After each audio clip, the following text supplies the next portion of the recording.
দর্শক, সরকারের এরই মধ্যে সিদ্ধান্ত নিয়েছে যে সেন্ট মার্টিনের পর্যটকরা রাত্রে থাকতে পারবে না এবং একই সাথে সেখানে যে ধরনের ব্যবসায়ী এবং হোটেল মোটেল ছিল সেখানে আসলে পর্যটক শূন্য বলা যায়, যার জন্য সেখানে পরিবেশ বিপর্যয়ের পাশাপাশি অনেকেই আশঙ্কা করছেন যে পর্যটনের ব্যবসা সেটাও এক ধরনের ধস নামবে। আর যারা সেখানে অবস্থান করছেন তারা সেখানে এখন যেহেতু হোটেল মোটেলগুলোতে পর্যটক নেই, তাই তারা শামুক ঝিনুক এবং একই সাথে কেওড়া গাছ কেটে তাদের জীবিকা নির্বাহ করছেন। এই সকল বিষয় নিয়ে আমাদের সহকর্মী কামরুল ইসলাম মিন্টু যুক্ত হয়েছেন। আমরা সর্বশেষ সেখানকার খবর জানবার জন্য তার সাথে যুক্ত হয়েছি, কারণ বিক্ষোভ করছেন সেখানকার ব্যবসায়ীরা। কামরুল ইসলাম মিন্টু, এই যে হোটেল মোটেলগুলোতে এখন পর্যটক নেই, আমরা জানি এই সময় পর্যটকদের সেই জায়গায় যাবার কথা, পর্যটন মৌসুম চলছে। এই বিষয়টিকে নিয়ে ব্যবসায়ীরা আসলে কি জানিয়েছেন? তারা বিক্ষোভ করছেন আপনি বলছিলেন, এবং সাধারণ মানুষেরও দুর্ভোগ হচ্ছে, কিন্তু এই পরিস্থিতি সামনে যাতে আরও দীর্ঘায়িত না হয় তার জন্য প্রশাসনের সাথে কথা বলেছেন কিনা ব্যবসায়ীরা?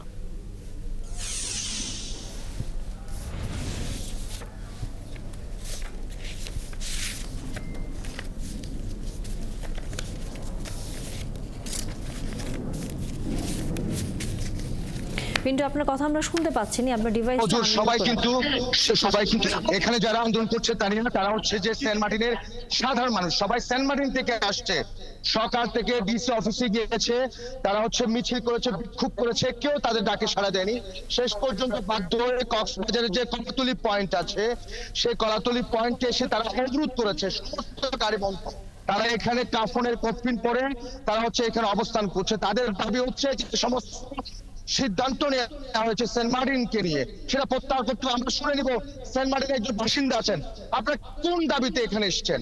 আর একটা আপনাকে তথ্য জানিয়ে রাখি তানিয়া, সেটা হচ্ছে এখন পর্যন্ত প্রশাসনের কেউ আসেনি এবং কোন সিদ্ধান্ত এখনো জানেনি। আমরা খবর পাচ্ছি কক্সবাজার জেলা প্রশাসক আসবেন, দাবিটা শুনবো। আমরা সেন্ট মার্টিন দ্বীপবাসী এখানে আসার দাবি নিয়ে আসছি। এজন্য গত 1.5 মাস ধরে আমরা বিভিন্ন মন্ত্রণালয়, উপদেষ্টা, প্রধান উপদেষ্টা, ডিসি অফিসে স্মারকলিপি দিয়েছি। ওনারা আমাদেরকে কোনো আশ্বস্ত করে না, যার কারণে আমরা মাঠে নেমে আসি।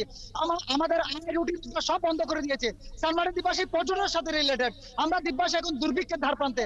আমরা এখানে আসছি যেখানে 2 মাস মন্ত্রণালয় বলছে 2 মাস পর্যটক যেতে পারবে, সেখানে আমরা চাচ্ছি 4 মাস আসুক, অবাধে আসুক। আমাদের দ্বীপের আয় রোজগার বন্ধ না করে 4 মাস পর্যটক সেন্ট মার্টিন দ্বীপে আসুক, অবাধে আসুক, রাত্রি যাপন করুক।